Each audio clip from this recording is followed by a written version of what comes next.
아비멜렉이 그날 아침에 일찍 일어나 모든 종들을 불러 그 모든 일을 말하여 들려주니 그들이 심히 두려워하였더라.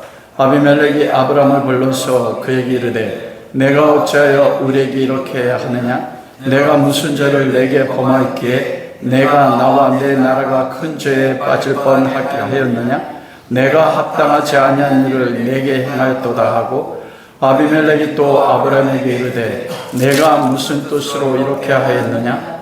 아브람이 이르되 이곳에서는 하나님을 두려워함이 없으니 내 아내로 말미암아 사람들이 나를 죽일까 생각하였으며 또 그는 정말로 나의 이복 누이로서 내 아내가 되었음이니라.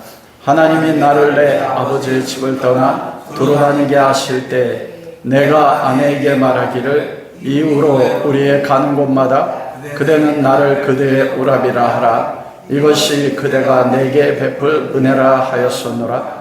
아비멜렉이 양과 소와 종들을 이끌어 아브라함에게 주고 그의 아내 사라도 그에게 돌려보내고 아브라함에게 이르되 내 땅이 내 앞에 있으니 내가 보기에 좋은 데로 거주하라 하고 사라에게 이르되 내가 온 천개를 내 오랍에게 주어서 그곳으로 너와 함께한 여러 사람 앞에서 내 수치를 가리게 하였노니 내 일이 다 해결되었느니라. 아브라함이 하나님께 기도하며 하나님이 아비멜렉과 그의 아내와 여종을 치료하사 출산하게 하셨으니 여호와께서 이왕에 아브라함의 아내 사라의 일로 아비멜렉의 집에 모든 태들을 다 쓰셨음이더라. 아멘. 아브라함이 이런 여건이 계속됐다면 어떻게 된 겁니까? 반복적으로 사라를 파는 것이 아브라함이 가지고 있는 삶의 본질적인 삶의 내용이라는 거예요. 그런데 이런 아브라함의 실수가 아브라함의 삶에서만 나타난 것이 아니라 놀랍게도 우리 삶에서도 계속 반복적으로 나타난다는 것이에요. 끊임없이 우리가 그리스도를 사랑하고 하나님 앞에 순종하는데도 불구하고 우리가 끊임없이 실수를 하고 범죄하고 넘어지지 않습니까? 그 중에서는 특별히 계속적으로 쓴뿌리처럼 그 죄의 가장 넘어지는 많은 것 가운데서도 유난히 우리로 하여금 깊은 절망 가운데 빠지게 하는 끊지 못하는 죄의 반복적인 것들이 아브라함처럼 아내 사라를 파는 것처럼 그런 것들이 가지고 있습니다. 하나님 왜 아브라함의 실수를 기록했을까요? 그것 통해서 우리가 배울 건 무엇인가? 그 반복적인 죄의 원인, 오늘도 우리 가운데 똑같다는 겁니다. 아브라함의 조상인데도 불구하고 아브라함이 이렇게 반복적으로 사라를 팔 수밖에 없었던 것은 그 아브라함의 실수의 첫 번째는 롯이 그 육신의 정욕과 안목의 정욕에 따라서 약속의 땅 가나안 땅을 버리고 어디로 갔습니까? 소아를 거쳐 소돔과 고모라 성으로 갔어요. 끝까지 롯은 그것을 놓지를 못했습니다. 그 결과로 아내는 수건 기둥이 되고 롯은 두 딸과 관계를 통해서 모압과 암몬이라는 그 불행의 씨앗을 낳는 것으로 롯의 삶이 마치게 되는 것입니다. 여러분, 그것과 마찬가지로 아브라함의 이 사라를 판 반복적인 죄의 근원이 뭐냐면 아브라함의 내적 중심 속에 하나님보다도 세상이 있었습니다. 놀랍잖아요. 믿음의 조상이 아브라함인데 어떻게 아브라함 가운데 롯과 같은 세상을 쫓아가는 품이 그 내적인 마음에 끌림이 있었다고 제가 말씀드릴까요?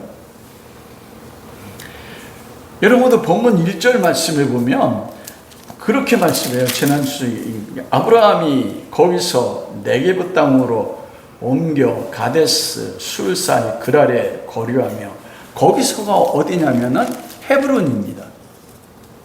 헤브론 마므레 상수리 나무, 창세기 18장 1절에 보면 거기에서 장막을 세웠거든요. 아브라함은 가는 곳마다 나그네 인생길을 살았기 때문에 장막 생활하고 가는 곳마다 제단을 쌓고 여호와 이름을 불렀어요. 헤브론 마므레 상수리 나무 아래 장막을 세웠다는 건 뭐예요? 그것을 제단을 쌓고 뭐 했다는 거예요? 여호와 이름을 부른 것입니다. 그래서 하나님이 소돔과 고모라 성을 멸망하기 전에 어딜 찾아오셨어요? 헤브론에 있는 아브라함의 장막에 찾아온 거예요. 그 여호와 이름을 부르면서 그곳에서 제사를 드렸던 제단이 그곳에 있었습니다. 근데 거기를 떠났어요. 이때는 가뭄일 때도 아니에요. 거길 떠나서 20절 말씀에 보니까 어디로 갔냐면 네게부 땅이 어디냐면 남방입니다. 그리고 가데스와 술 사이 그랄, 가데스 지방이 있고 술이 있고 그 안에 그랄 지방이 있어요. 여기는 블레셋 땅이 바로 그곳인 것입니다. 여러분 남방 네게부가 무엇을 의미하냐면 네게부를 통과해야만이 어딜 가냐면 이집트로 갑니다. 이집트로 가는 첫 번째 관문이 네게부예요. 남방 땅.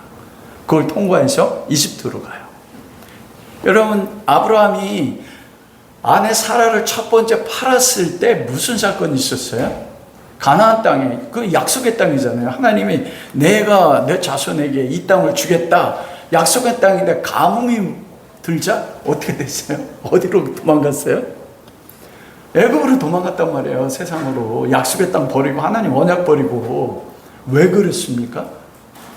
그 땅에 가뭄이 들었으니까 하나님이 그럼에도 하나님이 약속하셔서 내 자손이 하늘의 별처럼 바다의 물처럼 많겠다 믿었으면은 가나안 그 가뭄 가운데 하나님을 지킬 거 믿었다면 애굽 땅을 가지 않은 거예요. 애굽은 풍요로운 땅이었어요.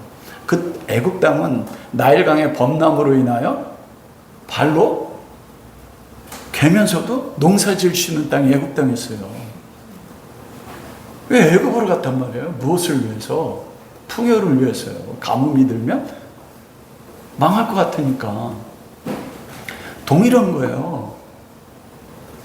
그 하나님의 약속이 있었던 땅. 여러분 그 헤브론 장막에서 무슨 일이 있었습니까? 3명이 지나가는데 낙을 대접하자 그 중에 누가 계셨어요? 여호와 하나님이 계셨어요. 여러분 그 아브라함이 하나님과 대화하는 걸 통해서 마음에 막 불이 안 솟습니까? 나는 왜 저렇게 하나님과 아브라함이 대화하는 것처럼 신앙의 삶에서 저런 관계를 한번 가져오지 못할까? 그러면 와 우리가 지금 신앙의 삶에서 아브라함이 여호와 하나님과 많은 대화를 하잖아요.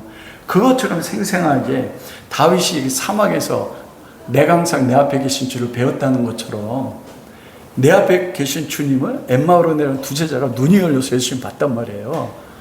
그것처럼 생생하게 예수님을 영의 눈으로 보는 것처럼 보고 모세가 대면에서 친구처럼 대화하는 것처럼 아브라함 대화했단 말이에요. 그런 일 우리 사건에 생기면 우리 삶에 생기면 어떻습니까? 와 그거보다 놀라운 게 없단 말이에요. 그리고 내가 하려는 것을 내 친구 아브라함에게 속이겠느냐. 하나님이 하고자 하는 하나님의 비밀의 역사를 아브라함이 다 보여주셨어. 여러분 그런 경험이 있으세요? 와 그런 경험이 있다면 그런 하나님과 깊은 만남이 있어요. 그런 후에 넘어질 수 있겠습니까? 근데 아브라함이 그런 땅이 헤브론 땅입니다. 그리고 소돔과 고모라 성을 멸망시키는 것 통해서 그때 하나님이 아브라함이 그 하나님 앞에 중보기도한 거예요. 거기 제단이 있었으니까. 그리고 멀리서 소돔과 고모라 성에 그 불타는 연기 기둥이 하늘로 올라가는 그 죄는 반드시 심판하시는 하나님의 말씀의 신실함이 소돔과 고모라 성의 심판으로 이루어지는 것을 아브라함이 보았단 말입니다. 그런데 그가 지금 어디로 가냐면 네게브 남방 땅을 통해서 애굽을 가는 그 땅으로 지금 가고 있다는 것입니다. 애굽은 여러분 풍요한 세상을 상징하지 않습니까? 그리고 그가 거한 땅이 가데스와 술 사이에 그럴 땅이라고 말하고 있어요. 가데스는 무슨 뜻이냐면 거룩한 샘이란 뜻입니다. 민수기에 보면 이스라엘 백성이 12명의 정탐꾼을 보낸 것이 가데스 바네아예요. 그 땅은 풍요로운 땅입니다. 그리고 그곳에는 오아시스가 있어서 이스라엘 백성들이 그곳에 한동안 머물렀어요. 정탐하기까지. 그러니까 그 가데스라는 땅은 가뭄이 돼도 오아시스가 있어서 풍요로운 땅입니다. 술이란 땅은 뭐냐면 성벽이란 뜻이에요. 출애굽한 이스라엘 백성 홍해를 건너온 후에 가장 먼저 거주한 성벽이라는 뜻을 이 술이란 도시의 이름이 가지고 있다는 건 무엇입니까? 적의 공격으로부터 뭐 한 거예요? 안전한 거예요. 아브라함이 그 약속의 땅 가나안 헤브론 땅에서 도망가니까 왜 술이란 말을 나왔을까요? 모든 공격으로부터 아브라함을 지켜줄 수 있다 여긴 거예요. 여러분, 그 노아의 홍수 심판이 있고 나서 노아의 세 자녀 후손들이 무엇을 세웠습니까? 바벨탑을 세웠어요. 바벨탑을 세운 목적이 무엇입니까? 하늘에 닿아서 홍수가 나면 뭐 한다고요? 살아남기 위해서. 이 바벨탑 꼭대기에 낱나라한 여신을 섬겼습니다. 그 달의 신이에요.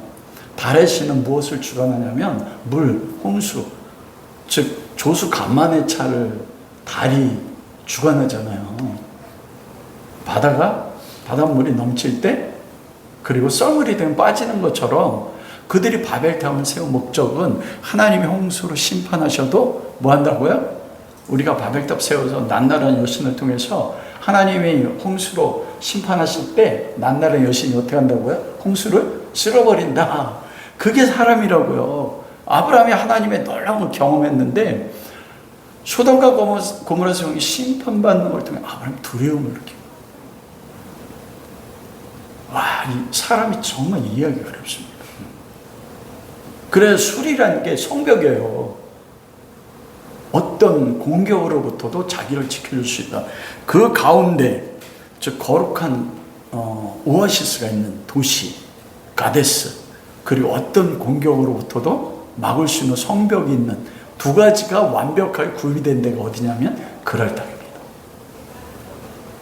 그래서 아브라함이 하나님의 임재가 있었고 제단이 있었고 하나님의 언약의 말씀이 있었던 그 헤브론 땅을 떠나서 모든 풍요가 있고 모든 위험으로부터 자기를 지킬 수 있다 생각하는 그 세상 땅 그럴 땅으로 간 것입니다. 왜? 소돔과 고모라의 멸망을 통해서 보고 아브라함의 충격을 받아. 아브라함의 기도를 통해서 롯을 구해줬는데도 아브라함의 믿음이 흔들린 겁니다. 나도 구원받을 수 있을까? 더 안전하고 더 풍요로운 땅이 필요해서 그 여호와를 만났던 그 거룩한 땅, 그리고 여호와께 드린 제단이 있는 그 땅을 떠나서 자기가 볼 때 좋은 땅, 이거는 롯이 소돔과 고모라 성을 향해 간 것과 똑같은 겁니다. 여러분, 우리는 아브라함이 그 헤브론에서 여호와 앞에 소돔과 고모라 성의 멸망을 막기 위해서 중보기도한 것 보고 아브라함 굉장한 믿음의 조상답네, 딱 그렇게 여기잖아요.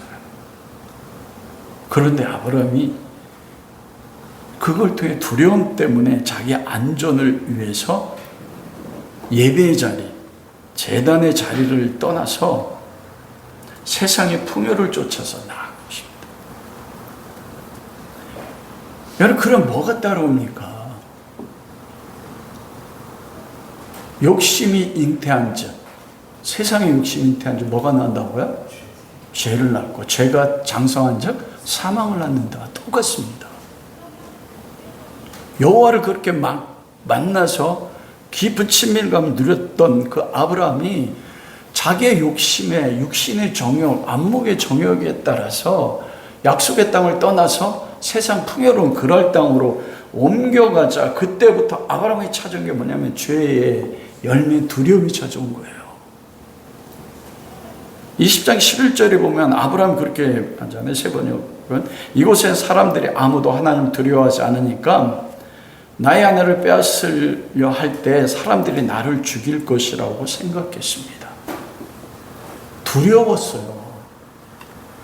하나님의 언약을 떠나자 즉시로 자기 꾀를 쫓아서 내려갔는데 그 결과로 따라온 것이 무엇입니까?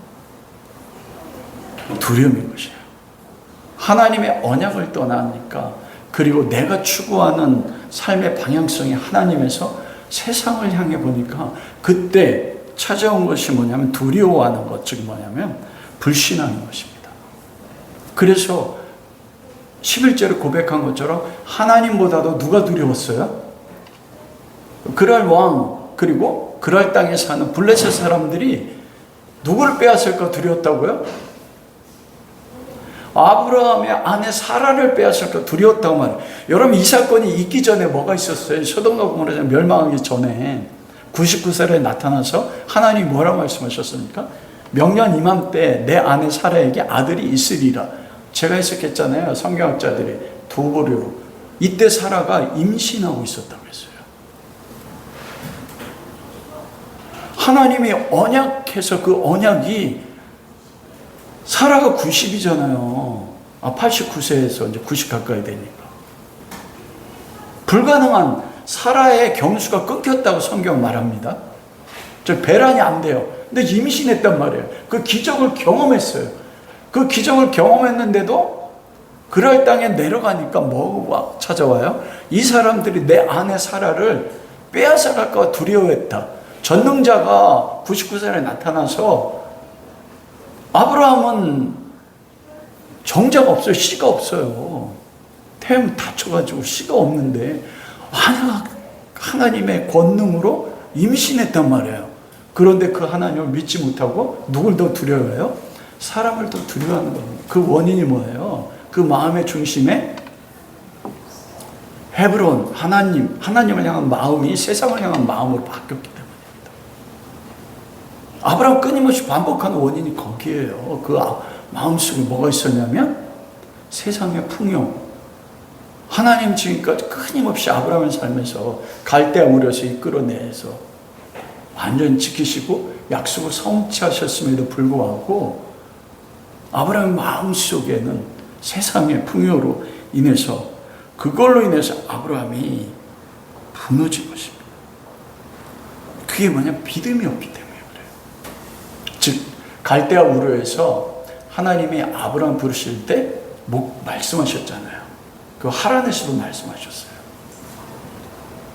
너는 복이라. 넌 복의 근원이 될 거야. 너로 인하여 모든 민족이 복을 얻으려, 구원을. 이게 하나님의 목적이 있단 말입니다. 그러면 하나님이 약속한 그 목적을 이루기 위해서 그냥 성은아, 그냥 소음 조금, 마이크 음량을 조금 줄여도 돼. 하울이 안 나게. 안 들리면 제가 생목소리로 크게 하는지 더 좋지 않아요? 그 하울링 생기는 것보다. 그거에 대해서 하나님의 목적과 뜻에 대한 믿음이 잃어버렸기 때문에 그렇습니다. 하나님의 목적이 명확하게 무엇인지 알고 있었다면, 그거에 대한 내 삶의 방향성이 명확했다면, 소돔과 고모라 성을 멸망시키는 그 하나님이란 말이에요. 그것에 롯을 구원하신 하나님이야. 그 하나님이 나를 향해서 이루고자 하시는 그 목적이 분명하게 복의 근원이 돼서 나의 씨로 말미암아 모든 민족을 구원받아 하나님 나라를 이루겠다는 이 목적이 뚜렷하다면, 그 목적을 이루기 위하여 하나님이, 의로우신 하나님이 나의 인생길, 아브라함의 인생길을 이끌어갈 때, 그것 속에 가뭄이 와도, 질병이 와도, 외적인 어떤 종족의 공격을 통해서 삶이 무너지는 것 같은 환경이 찾아온다 하여도 그것이 두려워할 대상이 안 된다는 겁니다. 하나님의 뜻을 이루기 위해서 허락한 것이라면, 그러면 여러분 그 마지막에 두려움이 느껴지면 안 되잖아요. 무엇이 그렇게 아브라함이 두려웠을까요? 여러분 그 마지막이 뭐밖에 더해요? 죽기밖에 더 합니까? 그러면 죽으면 그리스도인은 어때요? 아브라함도 하나님을 봤잖아요. 사망아 너의 수는 것이 뭐냐? 사망이 올 때 뭐라고요? 사망아 너의 수는 것이 뭐냐? 죄의 권능은 율법이요. 율법을 통해서 죄가 정죄를 통해서 사망 역사잖아요. 근데 우리 그리스도가 내 죄를 십자가에서 끊으셨단 말입니다. 사망아 네가 뭐야? 관계없어. 사망의 환경조차 두려워하지 않을 수 있다는 것입니다. 아브라함에게 왜 두려움과 불신이 생겼냐면 그 마음의 중심의 방향성이 하나님의 세상을 옮겨갈 때 그때 욕심을 통해서 죄가 났고 죄가 무엇을 갖고 왔어요? 사망이에요. 아브라함이 지금 자기 아내를 팔고 사라가 아비멜렉에게 팔려간 게 이게 뭐예요? 언약에서 끊어진 거. 죽음이지 않습니까?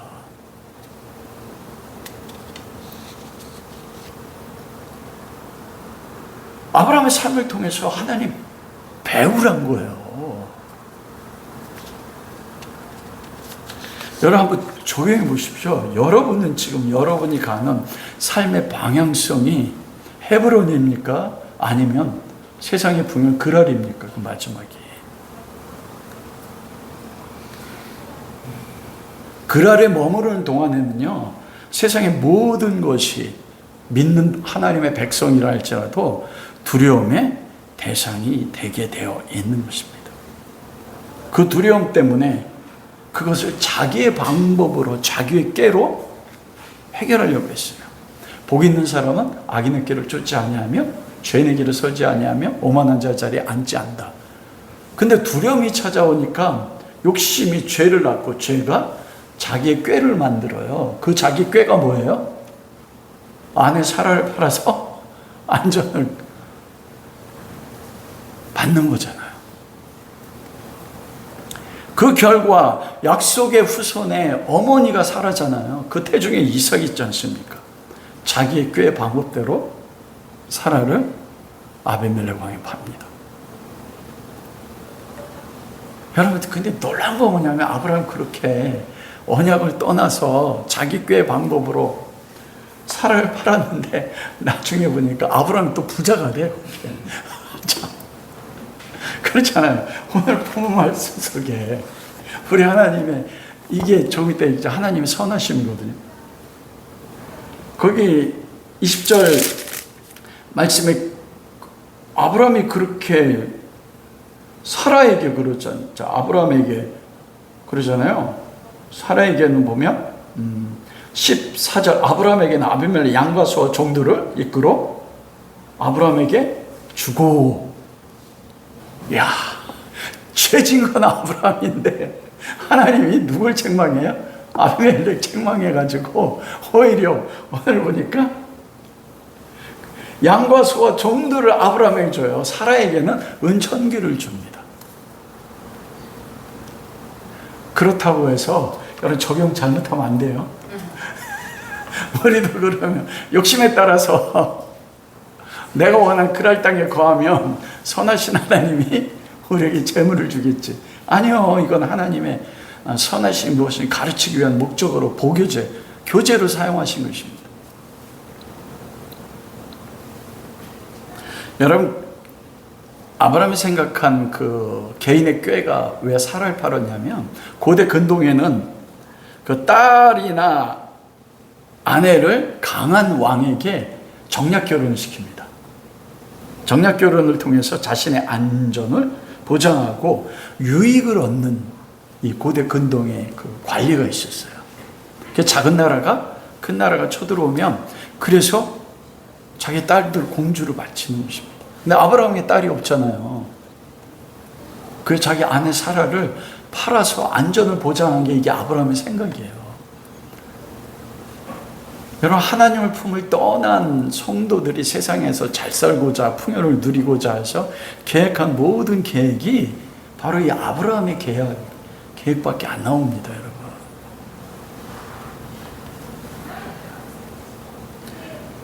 자기의 유익, 세상의 풍요에 눈이 빠지는 순간 하나님의 언약은 관심이 없어져요. 왜냐하면 세상이 너무나 달콤하게 보기 때문에 그래요. 그럴 땅이 뭐냐면 풍요로운 오아시스가 넘쳐나는 것이었습니다. 그리고 안전하게 원수의 공격으로부터 지킬 수 있는 안전한 땅이라고 실제로 그랬으니까. 그리고 아브라함의 죄는 뭐냐면 반복적이고 의도적이었습니다. 그 마음이 이때만 한 번이 아니에요.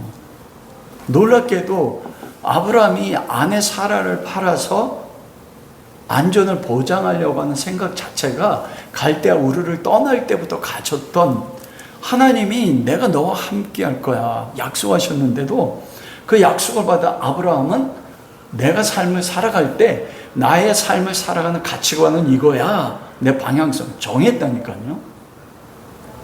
여러분, 그게 어디 나오냐면 13절 말씀 보세요. 13절 뭐라고 합니까? 여러분 13절 다 같이 찾아서 한번 같이 읽어보겠습니다. 시작.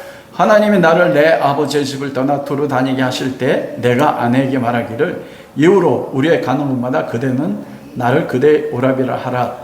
이것이 그대에게 내게 베풀 은혜라 하였노라. 아버지 집을 떠날 때가 언제였어요? 갈대아 우르했어요. 하란에서요. 하나님이 너 아비본토 친척을 떠나 내가 지시할 땅으로 가라 했는데, 고대 때는 여러분 여행하는 게 어렵습니다. 그렇다고 아브라함이 거대한 떼를 이룬 것도 아니에요. 아브라함이 우르를 떠날 때 아버지 데라와 조카 롯과 함께 간 것은 바로 그 여행의 강도의 위협으로부터 안전을 보장하기 위해서 간 거예요. 그것도 불신이죠. 왜냐하면 무리가 많을수록 강도나 도적들이 올 때 안전을 지킬 수가 있었거든요. 하나님의 약속이 있었는데 두 마음이에요.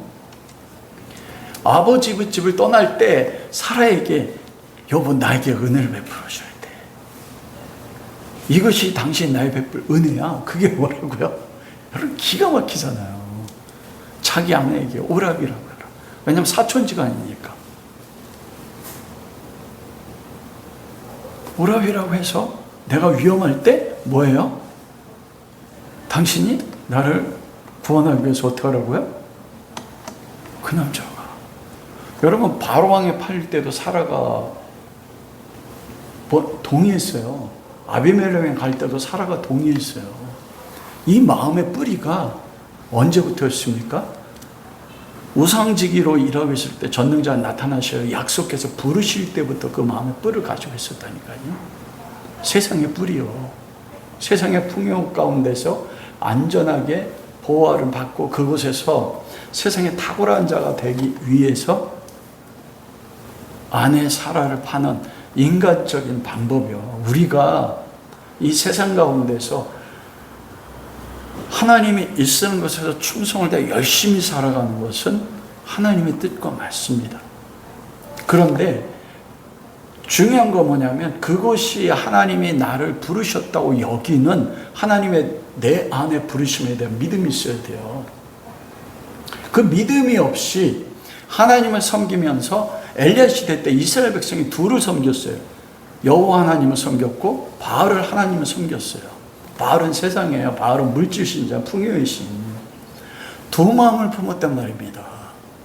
그걸 통해서 내 아내를 팔아서 풍요를 얻고 그리고 안전보장하는 게 하나님의 백성이 세상에서 살아가는 가치관이었다니까요. 세상적 가치관. 그게 끊어지지 않았기 때문에 아브라함이 어떻게 돼요? 그런 위험한 상황, 가뭄이 올 때나 다른 사람들이 내 아내 사라를 빼앗을 때 되니까 다 어떤 방법이에요? 자기 꾀, 자기 방법에 따라서 그것을 아내 사라를 팔아버린 겁니다. 왜냐하면 두려움이 오니까. 세상 정욕에서 죄가 두려움이 찾아오니까 그것은 사망을 낳는 거예요.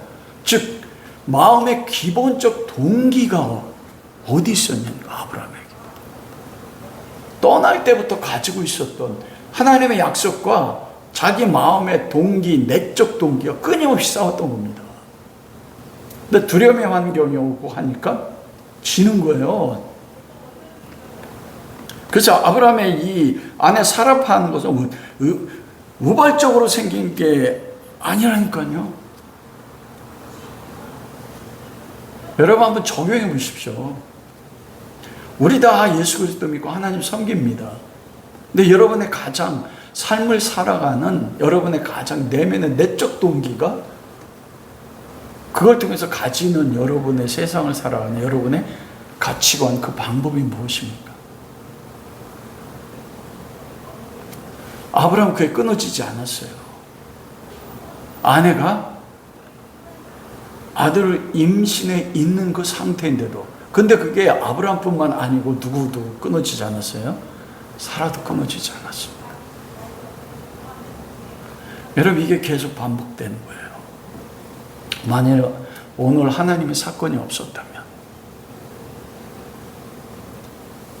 그래서 우리 삶에도 끊임없이 반복된다면 여러분 멈추셔야 돼요.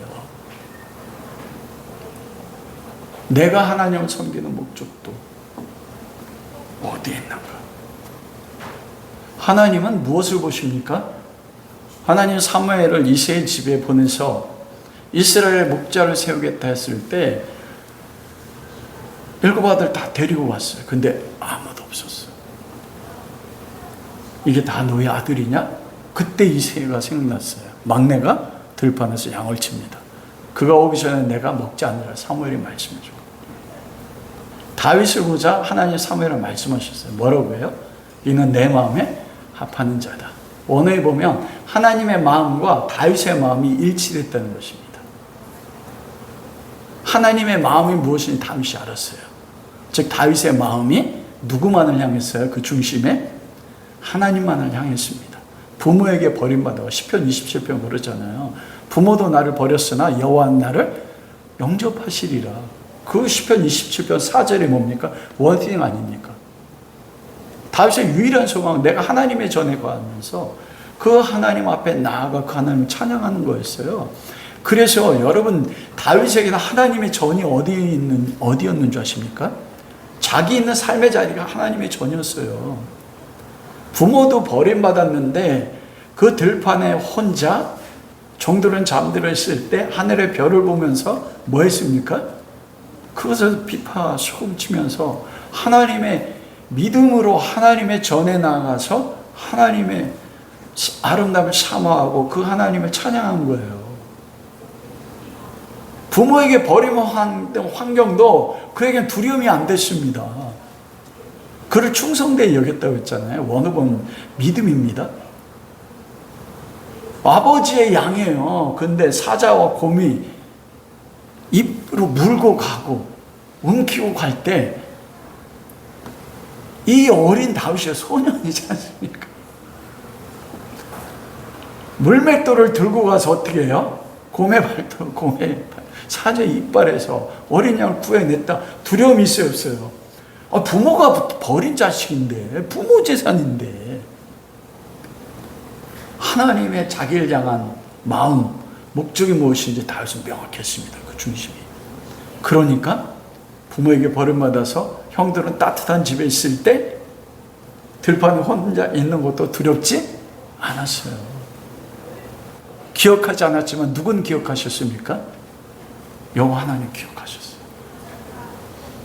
이는 내 마음에 합한 자니 너는 그의 기름을 부으라. 여러분, 사울과 다윗의 차이점이 무엇입니까? 마음의 차이점이에요. 나중에 사울이 하나님 앞에 버림받고 사무엘도 죽자, 사무엘 28장 7절을 보면 사울이 신접한 여인을 찾아가지고 누굴 불러내라고 합니까? 사무엘 불러내라고. 왜 사무엘 불러낼까요? 지금 사울이 곤궁 가운데 있어요. 블레셋과 전쟁에 잘못하면 죽을 환경 가운데 있거든요. 신접한 여인을 찾아서 뭐라면 나를 위하여 신접한 여인을 찾아서 그 신접한 여인에게 뭐라면 나를 위하여 사무엘을 불러내라. 왜 사무엘 불러냅니까? 사무엘은 하나님의 사람이었잖아요. 사무엘이 같이 있을 때는 사무엘로 인해서 블레셋과 전쟁할 때마다 뭐 했어요? 이겼단 말이에요. 사무엘의 섬기는 하나님의 도우심을 구해서 안전을 보장받고 싶었어요. 그런데 하나님의 도우심을 구하는 이유와 목적이 뭐였어요? 나를 위해서입니다. 아브라함이 무너진 게 그거예요. 자기를 위해서 세상을 살아가는 자기의 꾀를 냈는데 그게 뭐였어요? 세상이 풍요를 추구하다 보니까 아내를 파는 거였다니까요.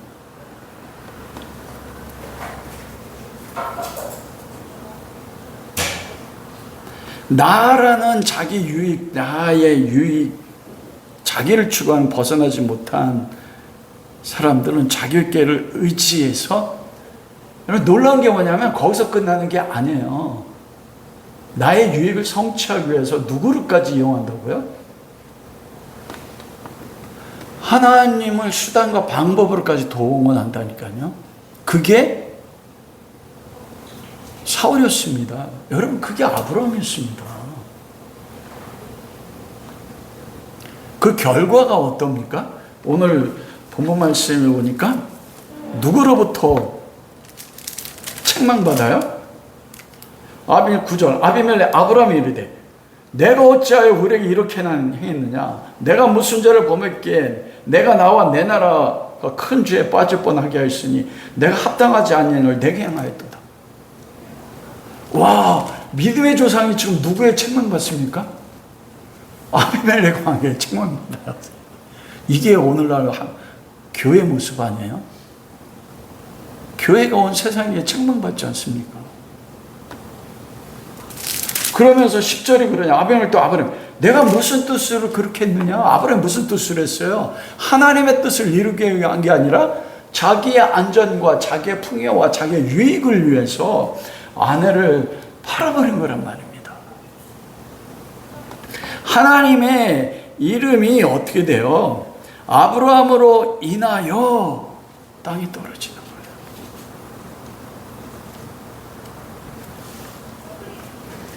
놀랍게도 아비멜렉에게 하나님 뭐라고 했냐면, 우리가 지난주에 6절 말씀을 보면 하나님 꿈에 그에게 이르시되 내가 온전한 마음을 이렇게 한 줄 나도 알았으므로 너를 막아 내게 범죄하지 아니하게 하였나니 여인에게 가까이 하지 못하게 함이 이 때문이라. 하나님 꿈에 나타나서 뭐라고 해요?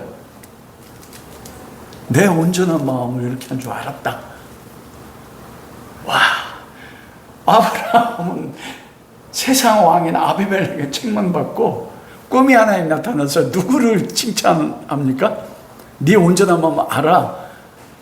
그 온전한 마음을 인정하셨어요. 그런데 결론은 또 어디서 나갑니까? 그 4절과 5절을 보면 아비멜렉이 그래요. 내가 그 여인을 가까이 아니한 거로 그가 대답하되 주여 주께서 의로운 백성을 멸하시나이까? 나는 온전한 마음 깨끗한 손을 이렇게 했습니다. 아비멜렉이 온전한 의로운 백성이래요. 자기 자신에 대해서. 놀랍지 않습니까? 이게 그리스도인의 슬픔이에요. 여기서 의로운 백성, 나 온전한 깨끗한 손의 기준이 뭔지 아세요? 세상의 도덕적 기준입니다. 그런데 믿음의 조상 아브라함은 세상의 도덕적 기준으로 아비멜렉은 내가 의로운 백성이잖아요. 나는 온전한 깨끗한 손 이렇게 했습니다, 하나님. 그래서 하나님 뭐라면 내가 내 온전한 마음 알아. 그래서 사람 가까이 못하게 죄 짓지 않게 하는 거야. 이 사람 하나님 모르는 사람이에요.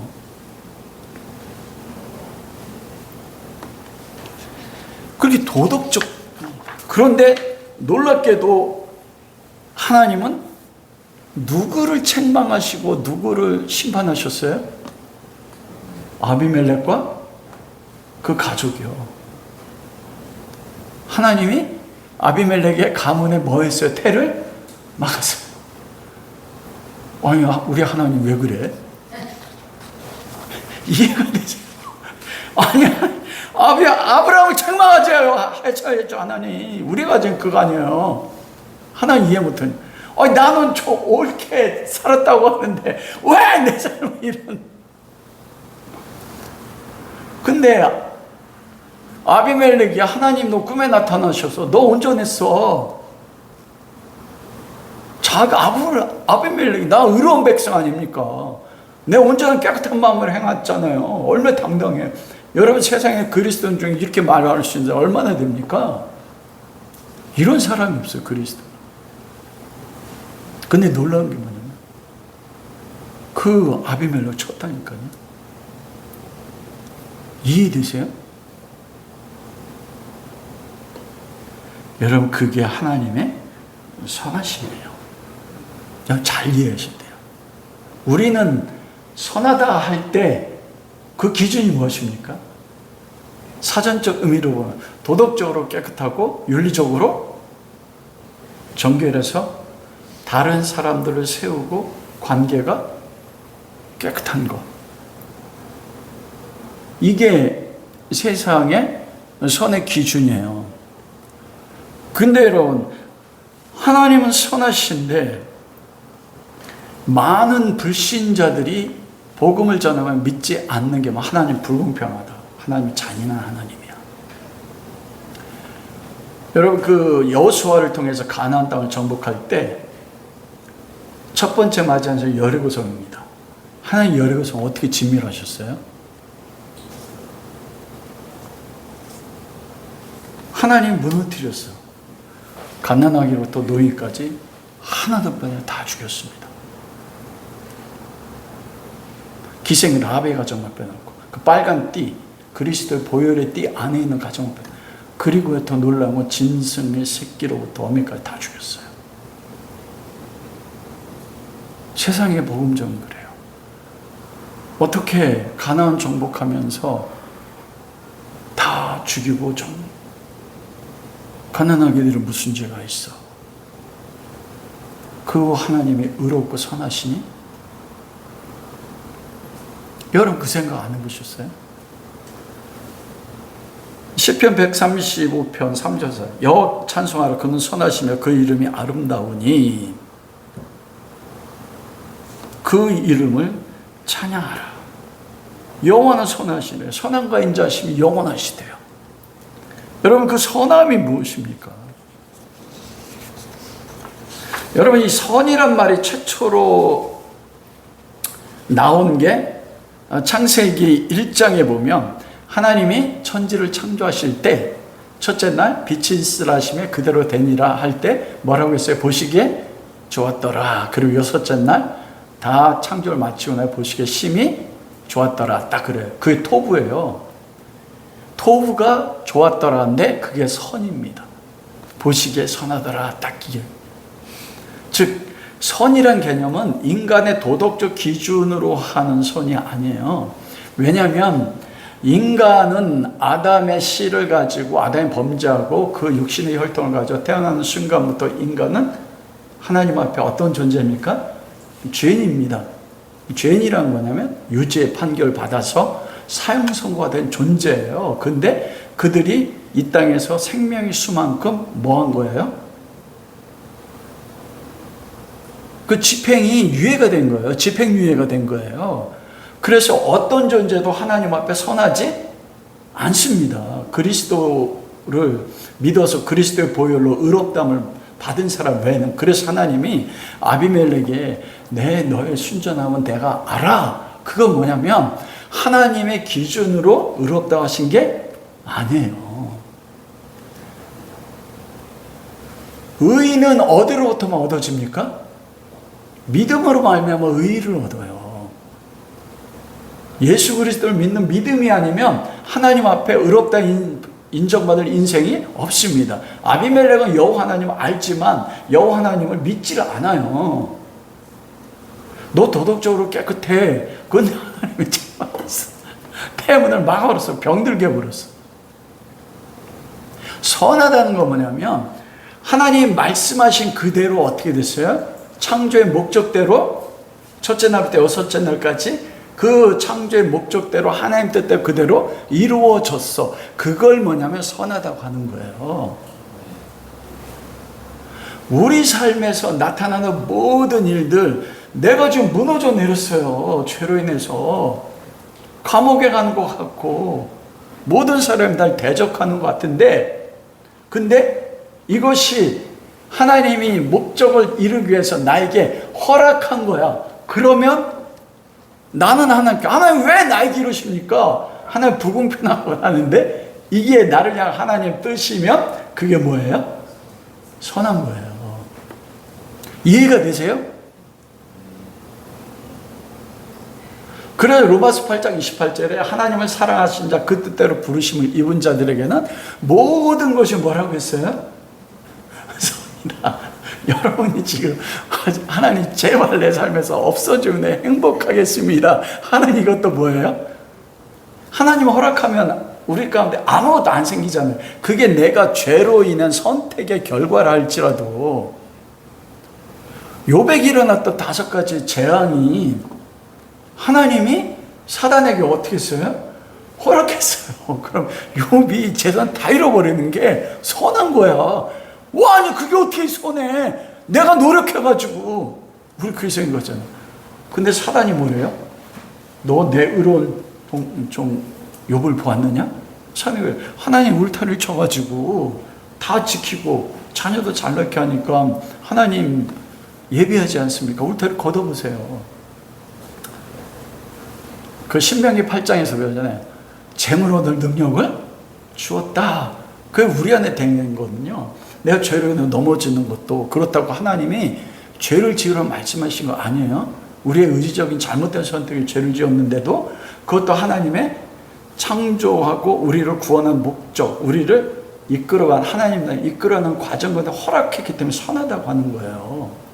모든 것이. 그래서 내 삶의 모든 것이 선해요. 이거를 믿는 게 믿음입니다. 우리는 예수 그리스도 잘 믿어서 내가 형통해지고 사람의 영향을 미치고 사람들이 우러러보고 사람 숫자도 많아지고 이런 것만 선이라고 해요. 그게 하나님 허락한 거기 때문에 그거 선이에요. 근데 평생 부잣집에서 거지 나사로, 요즘 제가 거지 나사로에 대해 하나님께 계속 말씀하셔가지고 거지 나사로로 평생 헌데 개가 핥으며 사는 게 나사로의 삶이었습니다. 그게 선합니까? 근데 성경은 선하다고 해요. 그 선한 결과로 롯이 어디 갔어요?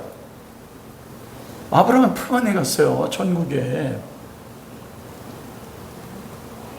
그러면 아브라함이 왜 두려움에 빠졌습니까? 세상을 바라보니까 욕심 때문에.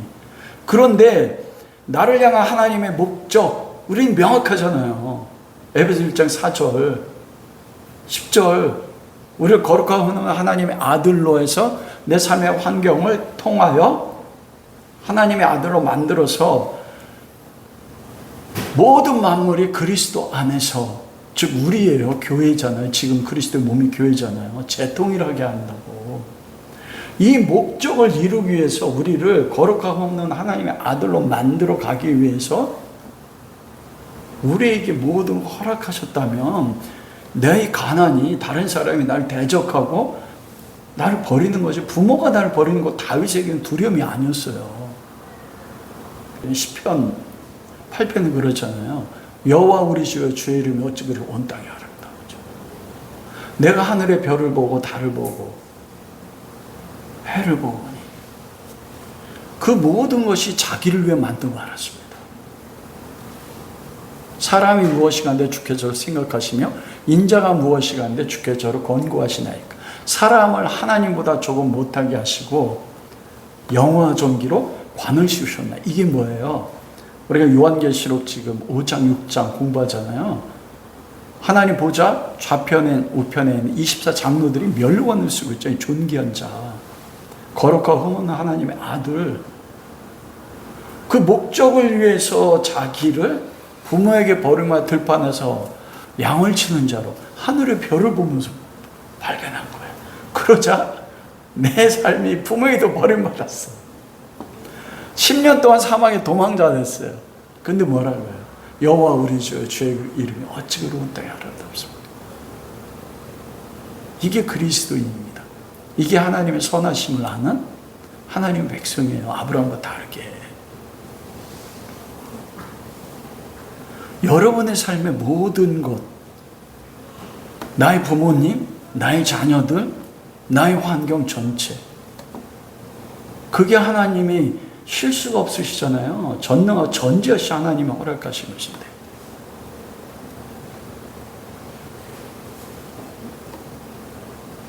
그래서 하나님 선하신 거예요. 그래서 오늘 본문 16절 말씀에 보면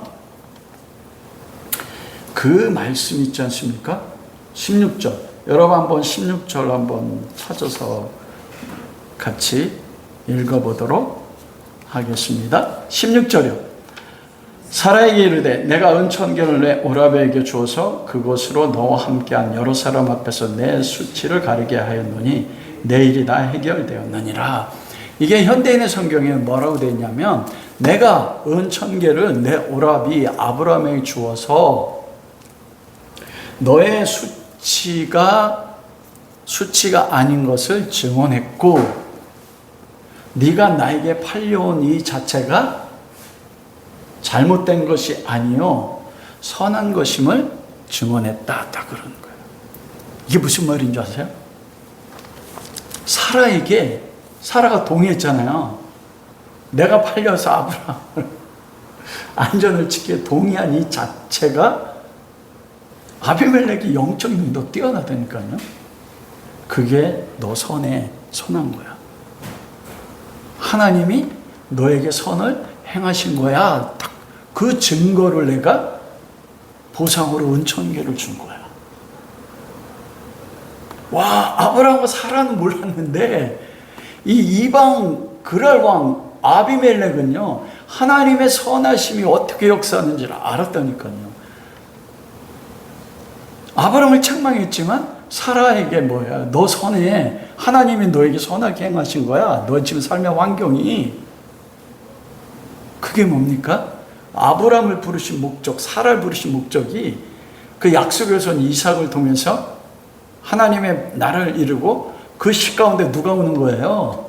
그리스도를 이루는 이 과정, 하나님의 이 목적을 이루는데 아브라함과 사라가 자기들의 존재가 어떤지 알게 하시는 하나님의 선하신 역사였다는 거예요. 여러분 놀랍지 않습니까? 이방인이 여호와를 모르는 이방인이 사라를 바라보고 살기 위해서 자기를 팔은 여호와 하나님이 너에게 선하게 하소. 너의 하나님은 선하신 하나님이야. 와, 우리 하나님 얼마나 멋있어요. 여러분 그게 하나님의 선하심이에요. 나의 삶에 이루는 모든 것. 이게 아브라함의 죄로 인해 생긴 거잖아요. 세상의 풍요를 쫓아가지고 그 세상 방법대로 내가 살아나기 위해서 아내를 팔았는데 하나님은 그게 하나님의 경륜과 작정, 즉 하나님 나라를 이루기 위한 목적 가운데서 하나님이 허락하신 거예요. 그러면 여러분 생각해 보세요. 나는 내 삶이 끝장났다고 얘기하고 내 삶에 미래가 없다고 얘기해요. 이게 뭡니까? 이게 아브라함이 불신함과 똑같은 겁니다. 놀랍게도 이 비도덕적인 아브라함을 향해서요, 갈대아 우르에서부터 출발할 때까지 하나님의 눈과 하나님의 마음은 누구에게 있었어요? 아브라함이 있었어요. 하나님 끊임없이 아브라함을 쫓아갔다니까요. 그렇게 반복적으로 넘어지는, 여러분 그 사랑을 이해하십니까? 우리가 하나님에 대해서 오해한 게 있어요. 우리가 힘써 여호와를 알자. 우리가 여호와를 알자. 우리는 내가 어떤 선을 행함으로써 하나님이 우리가 하나님 생각한 세상적인 생각이나 도덕적 기준을 행함으로 하나님을 사랑한다고 하죠. 아닙니다. 그것 맞지만 하나님의 사랑은 은혜적 사랑이에요. 즉 나의 조건의 기준에서 사랑하시는 게 아니에요. 그 사랑이 뭐라고 했어요? 창세전부터 사랑했어요. 즉 여러분을 향해서 하나님이 내가 아브라함처럼 넘어져도 하나님은 아비멜렉을 책망하고 아브라함 책망하지 않았다니까요. 그 눈이 창세전부터 지금까지 누굴 향해 있어요? 여러분을 향해서 있어요. 그러면서 하나님이 아비멜렉과 이 관계를 통해서 아브라함에게 가르치는 것입니다. 하나님의 선하심이 무엇인지, 그 목적이 어디로 이끌어가는지. 말씀을 마치도록 하겠습니다. 여러분, 하나님이 말씀하시는 선은 세상의 도덕적 윤리적 기준으로 정해지지 않고 하나님이 뜻이 하나님 뜻대로 이루어지기 위해 생하는 모든 것, 우리 삶에서도요. 그런데 여러분, 하나님은 의로우십니다. 의로우신 하나님이 그 하나님의 목적을 이루어 행하신 모든 것이 선하기 위해서 여러분 반드시 하나님께서 하셔야 되는 일이 전제가 되어 있습니다. 아브라함이 이 사건을 통해서 그걸 알았어요. 그리고 창세기 21장부터 22장은 아브라함의 삶이 바뀝니다. 이 사건을 통해서 아브라함이 경험한 게 있어요. 여러분 하나님의 아브라함과 사라를 향해서 여호와께서 너에게 선을 행하셨어. 아브라함을 책망하지 않고 아비멜렉을 책망하고 그 불의한 불신의 아브라함을 통해서 태문을 치료하잖아요. 아비멜렉 가정을 태문을 열어준단 말입니다. 이게 선이에요. 하나님이 우리가 세상 눈으로 보면 그게 무슨 선이야. 그게 무슨 불공평 하나님이지. 왜 선인 줄 아십니까? 하나님이 여리고성의 모든 존재를 다 진멸했어요. 여러분 그것은 예수님이 이 땅에 온 세상 심판하러 오실 때 어떻게 될까요? 하나님의 심판이 그때는 집행이 돼요. 그러면 그리스도 밖에 있는 모든 존재들은 어떻게 돼요? 짐승으로부터 새끼로부터 사람의 어린아이로부터 나이 먹은 노인까지 다 어떻게 됩니까? 다 죽습니다. 그리고 영원히 불타는 지옥으로 간단 말이에요. 하나님이 지금 여리고성을 진멸하는 게 선이라니까요. 그게 뭐예요? 하나님 심판하시는 거잖아. 예? 드시는 왜냐하면 그리스도 밖에는 모든 인간은 죄인이란 말입니다. 그게 하나님 은혜예요. 여리고성을 진멸함을 통해서 가나안 족속을 진멸할 결정했지만 하나님은 그들이 죽는 걸 원하지 않는단 말입니다. 그걸 알았던 족속이 누구였냐면 가나안 족속과 누가 살아요? 여부스 족속이요. 여호수아와 족장들을 속이면서까지 어떻게 했어요? 이스라엘의 영적 세계로 들어왔어요. 그들 평생 노예로 살았지만 근데 어떤 노예 했어요? 여호와의 성전에 물을 깃고 장작. 여러분 이스라엘 백성도요 여호와의 성전에 물 깃고 장작 패는 거 누구만 해요? 레위인하고 제사장이에요. 레위인이 하는 거예요. 놀랍잖아요. 이방이 여부수 족속이 무슨 일이에요? 레위인같이 하나님 성전에 재물을 패는 장작, 그 피를 씻어내는 물 깃는 일을 했다니까요. 그게 뭐냐면 하나님의 마음. 여러분 하나님이 아브라함을 선하다 하기 위해서 하신 일이 있습니다. 그게 지난주에 우리가 에베소서의 17절, 18절에 부르심의 소망을 이야기할 때 가늠한 여인을 바리새인과 서기관들이 데리고 왔습니다. 그때 예수님이 너희 가운데 죄 없는 자의 돌을 들어 쳐라하고 발에 땅바닥에 흙은 심판이라고 했잖아요. 썼어요. 뭘 썼습니까? 바리새인과 서기관들의 죄를 썼어요. 그러자 죄책감을 느낀 그들이 다 떠나갔습니다. 예수님 글을 쓰고 일어나 여인을 보고 주변을 보니까 너를 정죄하는 자들이 다 어디 갔느냐? 다 떠나간다이다. 나도 너를 정죄하지 않으니. 그리고 다시 땅에 글을 쓰셨습니다. 나도 너를 정죄하지 않는다는 거예요. 죄인이 죄인을 정죄할 수 없잖아요. 예수님이 두 번째 땅에 쓸 때는 예수 그리스도의 이름을 쓰셨습니다. 여인을 정죄하지 않기 위해서 예수님 하나님의 아들이 어디로 갔어요? 죄인의 자리로 가셨어요. 그리고 여인을 정죄하지 않고 여인에게 뭐래요? 가라. 다시는 죄를 짓지 마. 이 죄는 뭐예요? 죄질 수 있어요. 내가 너를 죄인의 자리에 가서 내가 죽어서 너를 의롭다 했으니까 너는 너를 정죄하지 마. 하나님이 아브라함에게 한 게 그 일이에요. 아들을 십자가에 죽이셨어요. 하나님의 아브라함을 선하다 하기 위해서 하나님의 땅에 여호와 하나님께 이름을 쓰셨어요. 그리고 아브라함을 정죄하지 않은 겁니다. 그러나 아비멜렉은 그리스도 밖에 있기에 하나님이 오히려 그를 정죄한 것입니다. 아브라함이 그 아들을 죽이시는, 그리스도가 죽이시는 그 사랑을 한 겁니다. 그 사랑이 아브라함을 바꾸신 거예요. 그 사랑이 아브라함을 어디로 이끌어갔습니까? 창세기 22장에 네 아들 독자에서가 바치라고 할 때 아브라함이 기억한 겁니다. 나를 정죄하지 않고 오히려 나를 선하다고 하실 때 아버지께서 그 아들을 십자가에 죽이신 그 사랑. 그 사랑이 아브라함을 이끌어서 어디로 갔어요? 그 아들을 모리아산에서 죽이는 자리까지. 그게 여러분을 향한 하나님의 사랑이에요. 나를 정죄하지 않기 위해서. 그러므로 여러분 마음을 다시 지키십시오. 아버지의 사랑으로 아들을 죽이시는 예수 그리스도에게로 죽게 가십시오.